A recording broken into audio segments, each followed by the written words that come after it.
Hey guys, welcome back to the AR YouTube channel. और कुदरत जब अपना रूप दिखाती है तो सुनने मात्र से ही रूह कांप जाती है। कुछ ऐसा ही हुआ था फ्लाइट 571 के साथ। ये प्लेन एक ऐसे बर्फीले पर्वत में क्रैश हुआ जहां ना तो खाना था और ना ही पीने के लिए पानी। बचे हुए पैसेंजर्स के पास बस एक ही रास्ता था खुद को जिंदा रखने के लिए, और वो रास्ता था अपने ही मरे हुए साथियों का मांस खाना। कैसे यात्री हर एक सेकेंड मौत से संघर्ष करते हुए गुजारा, जानेंगे पूरी कहानी आज के इस वीडियो में। 12 अक्टूबर 1972 Carrasco international airport Montevideo old Christian club rugby union नाम के एक क्लब के कुछ प्लेयर्स रग्बी खेलने के लिए सैंटियागो जा रहे थे। टीम के कैप्टन ने 2 इंजन वाला एक प्राइवेट प्लेन बुक कर लिया। प्लेन में प्लेयर्स के साथ साथ उनके कुछ रिलेटिव्स भी जा रहे थे मैच देखने के लिए, क्योंकि प्लेन में बहुत सारा एक्स्ट्रा सीट खाली था। कुल मिला के 40 पैसेंजर्स और 5 क्रू मेंबर्स प्लेन में सवार हो गए। प्लेन को काफी एक्सपीरियंस पायलट उड़ा रहे थे। प्लेन धीरे धीरे एयरपोर्ट से उड़ान भरा। इस प्लेन को मेंडोजा अर्जेंटीना में रुकना था। इसके बाद यहाँ से सैंटियागो एयरपोर्ट के लिए उड़ान भरना था। उड़ान के कुछ देर बाद मौसम खराब होने लगी, इसलिए कैप्टन ने यह डिसीजन लिया कि हम मेंडोजा में ही रात रुकेंगे। अगली सुबह 13 अक्टूबर 1972 मौसम अब भी वैसे ही थी। पायलट ने कहा कि देखते हैं दोपहर तक शायद मौसम ठीक हो जाए, पर ऐसा हुआ नहीं। फाइनली खराब मौसम में ही दोपहर के 2:18 में फिर से ये प्लेन सैंटियागो के लिए उड़ान भरा। सैंटियागो के इस सफर में इस प्लेन को एंडीज के बर्फीले पर्वतों को पार करना था। को पायलट ऑलरेडी यहाँ पर 29 बार प्लेन उड़ा चुका था। शायद यही वजह है कि खराब मौसम में भी ये प्लेन सैंटियागो के लिए निकल पड़ा। फाइनली फ्लाइट 571 धीरे धीरे अपने रास्ते में आने वाले सारे पर्वतों को पार करने लगा। ये प्लेन करीब 18,000 फीट के एल्टीट्यूड में उड़ान भर रहा था। विजिबिलिटी इतनी कम थी कि पायलट आगे कुछ भी देख पाने में असमर्थ थे। अगर मौसम अच्छा होता तो पायलट आसपास के नजारों को देखकर, पहाड़ पर्वतों को देखकर ये अंदाजा लगा सकते थे कि प्लेन अभी कहां पर है। लेकिन आगे कुछ भी ना दिखाई देने की वजह से पायलट पूरी तरह से प्लेन के इंस्ट्रूमेंट पर ही डिपेंडेंट था और अपने लोकेशन का पता लगाने के लिए डेड रेकनिंग का यूज कर रहे थे। इसका कॉन्सेप्ट बिल्कुल ही सिंपल है। सपोज आपको दिल्ली से मुंबई जाना है, जो कि ऑलमोस्ट 1200 किलोमीटर है। आपका प्लेन 600 किलोमीटर 1 घंटे में सफर कर सकता है। इट मीन्स ये प्लेन 2 घंटे में दिल्ली पहुंच सकता है। इसी कैलकुलेशन के साथ पायलट निकल जाता है और आसपास के नजारों को देखकर, एरिया को देखकर ये समझ जाता है कि हाँ, अब एयरपोर्ट आने वाला है।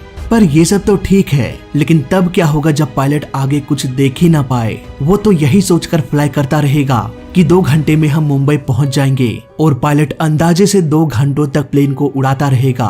पायलट को अपना एक्यूरेट लोकेशन पता नहीं चल पाएगा। वो सिर्फ अपने लोकेशन का एक रफ आइडिया लगा पाएगा। फ्लाइट 571 का केस भी कुछ ऐसा ही था। पायलट ने अपने लोकेशन का अंदाजा लगाया। उन्हें लगा कि हम एंडीज के पर्वतों को पार कर चुके हैं, जबकि उनका प्लेन अब भी पर्वत के ऊपर ही फ्लाई कर रहा था। पायलट ने ATC से कहा कि हमें डिसेंड करने का परमिशन दे। ATC ने कहा कि क्या आप एंडीज को पार कर चुके हैं? यहाँ पर ATC भी पायलट के दिए हुए लोकेशन के हिसाब से ही गाइड कर रहे थे। पायलट ने कह दिया कि हम एंडीज के पर्वतों को पार कर चुके हैं। इसलिए ATC ने कहा कि आप 11,500 फीट के एल्टीट्यूड पर आ जाइए। अब पायलट धीरे धीरे प्लेन के एल्टीट्यूड को डाउन करने लगा। तभी अचानक से उसे अपने सामने एक विशाल चट्टान दिखाई दिया। पायलट ने तुरंत प्लेन के योक को ऊपर खींच लिया। प्लेन अब वर्टिकली ऊपर की ओर फ्लाई करने लगा, जिसकी वजह से प्लेन का स्पीड भी कम होने लगा और फाइनली ये स्टॉल कंडीशन में चला गया। यानी कि प्लेन को लिफ्ट मिलना बंद हो गया और ये सीधे नीचे की ओर गिरने लगा। कुछ ही सेकंड्स में ये हिल से टकराते हुए तब तक नीचे की ओर फिसलता रहा जब तक कि ये किसी समतल जगह पर आकर रुक न जाए। प्लेन का कॉकपिट पूरी तरह से चकनाचूर हो चुका था। कैप्टन की मौत घटना स्थल पर ही हो गई। वहीं को पायलट बुरी तरह से जख्मी थे। प्लेन का टेल टूटकर अलग हो चुका था। ये टेल टूटकर कहाँ गिरा, इसका अंदाजा किसी को भी नहीं था। जब प्लेन टकराया तभी प्लेन का टेल टूटकर अलग हो गया, जिसकी वजह से कुछ पैसेंजर्स भी बाहर की ओर गिर गए। उनका कुछ भी अता पता नहीं चल पाया। 45 लोगों में से सिर्फ 33 लोग जिंदा थे, जिनमें से बहुतों को गंभीर चोटें आई। इन लोगों की जान तभी बच सकती थी जब इन्हें जल्दी से जल्दी मेडिकल फैसिलिटीज प्रोवाइड किया जाए। प्लेन में 2 यात्री मेडिकल के स्टूडेंट थे। वो दोनों घायल पैसेंजर्स की मदद करने लगे। नांदो नाम के एक यात्री के सिर में इतनी जोर से चोट लगी कि वो तुरंत ही कोमा में चले गए। नांदो के साथ उनकी माँ और बहन भी आई थी। वो दोनों भी काफी जख्मी थे। साफ शब्दों में कहा जाए तो जिंदा बचे सभी 33 लोगों में से हर एक शख्स किसी न किसी तरीके से घायल थे। उधर रेस्क्यू टीम जल्द से जल्द मिसिंग प्लेन को खोजने के लिए निकल पड़े। उन्हें भी डर था कि अगर एक बार शाम हो गई तो रात के अंधेरे में हम किसी को भी खोज नहीं पाएंगे। और बर्फीले पर्वतों में ठंड इतनी अधिक होती है कि एक रात में ही यात्रियों की मौत हो सकती है। इसलिए कई सारे प्लेन्स एक साथ एंडीज पर्वत का चक्कर लगाने लगे कि आखिर कहां पर ये प्लेन क्रैश हुआ। दोपहर से शाम हो गई और शाम से रात, पर प्लेन का कुछ भी पता नहीं चल पाया। घटना के अगले दिन फिर से 11 प्लेन्स को एंडीज के पर्वतों की ओर भेजा गया। उधर सारे पैसेंजर्स टूटे हुए प्लेन के अंदर किसी तरह से कड़ाके की ठंड में एक रात गुजार लिया। सुबह होने के साथ साथ भूख भी लगने लगी।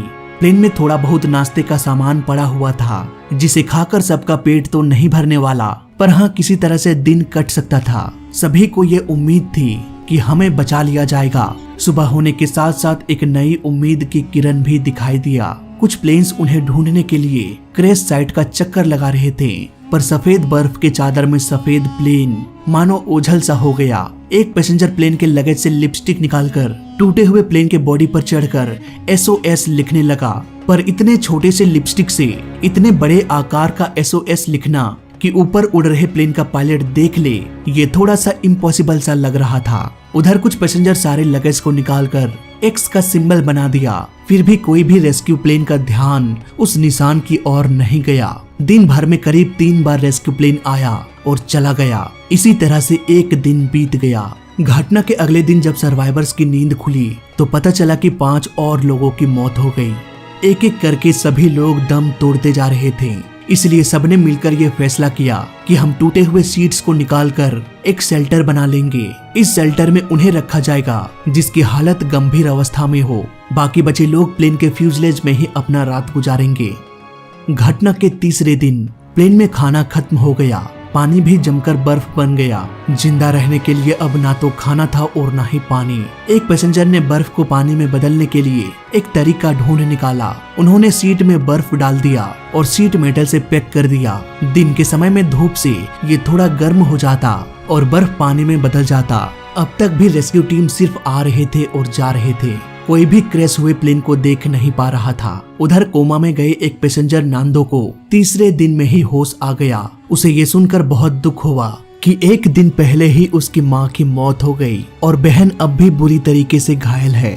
घटना के चौथे दिन करीब 4 दिन से लगातार चमकीले बर्फ को देखते रहने से अंधेपन की शिकायत आने लगी थी।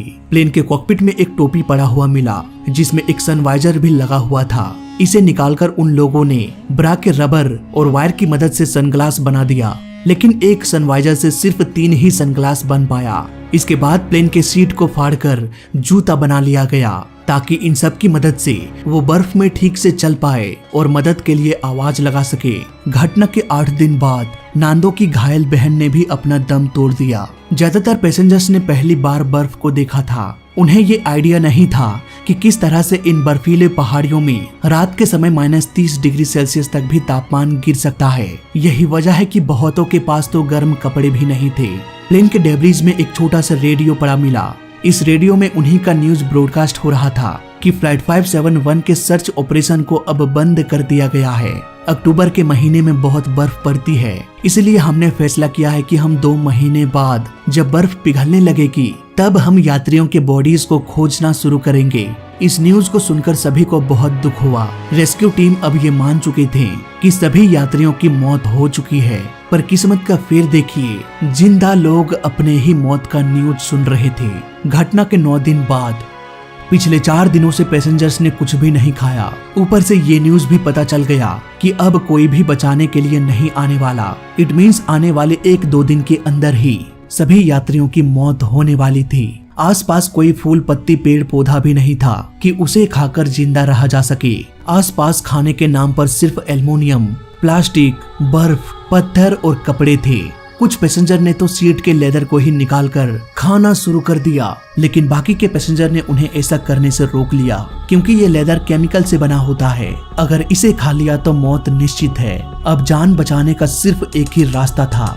बाहर बर्फ में दबे बॉडीज को अगर खा लिया जाए तो इतना प्रोटीन मिल सकता है कि वो जिंदा बच जाएंगे। आने वाले 2 दिनों के अंदर ही सभी की मौत होने वाली थी भूख से। इसलिए कुछ लोगों ने मिलकर ये फैसला किया कि हम अपने ही मरे हुए दोस्तों का मांस खाएंगे। ये डिसीजन लेना इतना आसान नहीं था क्योंकि वो सब अपने ही क्लासमेट्स, अपने ही क्लोज फ्रेंड्स थे, पर दूसरा कोई रास्ता भी नहीं था। रॉबर्ट नाम के एक पैसेंजर ने सबसे पहले प्लेन के विंडशील्ड ग्लास को उठाया और बॉडी के मांस को काटकर खाना शुरू कर दिया। उसे देखकर कुछ और लोगों ने ऐसा ही किया। अगले दिन और भी लोगों ने मांस खाना शुरू कर दिया, लेकिन कुछ लोग ऐसे थे जो ऐसा नहीं कर पाया। नांदो ने अपनी माँ और बहन का शव प्रोटेक्ट करके रखा ताकि इसे कोई ना खा जाए। जिन लोगों ने मांस खाने से इनकार कर दिया, आने वाले 2 दिनों के भीतर ही उनकी मौत हो गई। बाकी के लोग इसी तरह से दिन गुजार रहे थे। को पायलट इस एरिया में 29 बार फ्लाई कर चुका था। इन घाटियों को उससे अच्छा और कोई भी नहीं जानता था। मरने से पहले उसने भी ये कहा था कि वेस्ट की ओर एक हिल है, उसे पार करने के बाद इंसानी बस्ती मिल जाएगी। ग्रुप में 4 लोग जो सबसे स्ट्रॉन्ग थे, रॉबर्ट, नांदो, रॉय और एक मेडिकल स्टूडेंट, इन चारों ने मिलकर ये फैसला किया कि हम उस विशाल हिल को पार करके मदद बुलाएंगे।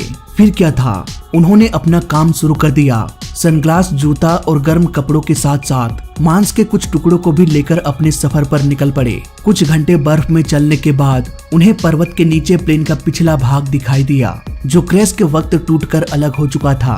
प्लेन के टेल में कुछ लगेज भी मिला, जिसमें बहुत सारे सिगरेट्स, शराब, चॉकलेट, कपड़े, कॉमिक बुक, लाइटर और कुछ मेडिसिन भी थी। उन्होंने तुरंत ही आग जलाया और ये फैसला किया कि हम इसी टेल में रात रुकेंगे। ये रात पिछले कई रातों से बेहतर थी। अगली सुबह वो फिर से निकल पड़े। चलते चलते शाम हो गई। धीरे धीरे ठंड भी बढ़ने लगी। पिछली रात तो प्लेन का टेल मिल गया था, पर आज की रात उन्हें खुले आसमान में बर्फीले चादर में गुजारना था। इतनी ठंड में उन्होंने पहली बार रात गुजारा जहां पर कोई भी छत मौजूद नहीं थी। सभी लोग लगभग ठंड से मरते मरते बचे। अगली सुबह उन्हें समझ में आया कि खुले आसमान में रात गुजारना मतलब कि मौत को दावत देना। इसलिए ये डिसीजन लिया गया कि हम वापस प्लेन के टेल में चले जाएंगे।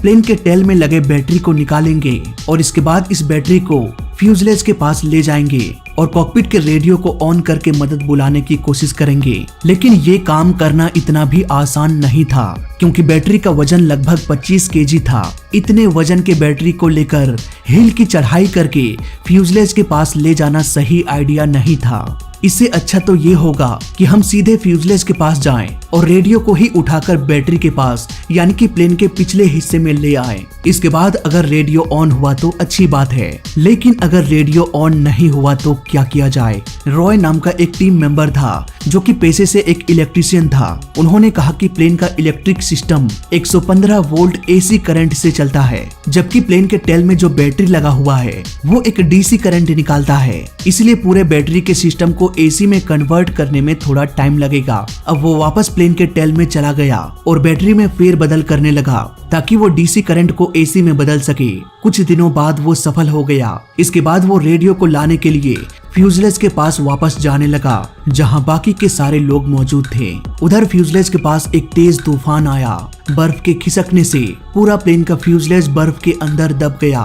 इस तूफान में 8 और लोगों की मौत हो गई। बाकी के सारे जिंदा पैसेंजर्स भी बर्फ में दफन हो चुके थे। रॉय जो रेडियो ऑन करने के लिए फ्यूजलेज के पास जा रहा था, वो भी इसी तूफानी बर्फ के चपेट में आ गया। फ्यूजलेज के अंदर अब धीरे धीरे सबको समझ में आने लगा कि अंदर ऑक्सीजन कम होती जा रही है। अगर जल्द से जल्द बाहर निकलने का कोई रास्ता ना मिले तो सभी लोगों की मौत दम घुटने से हो जाएगी। फ्यूजलेज के अंदर सभी जिंदा पैसेंजर 3 दिनों तक बर्फ में दबे रहे, बर्फ को खोदते रहे और भूख लगने पर अपने ही दोस्तों का मांस खाते रहे।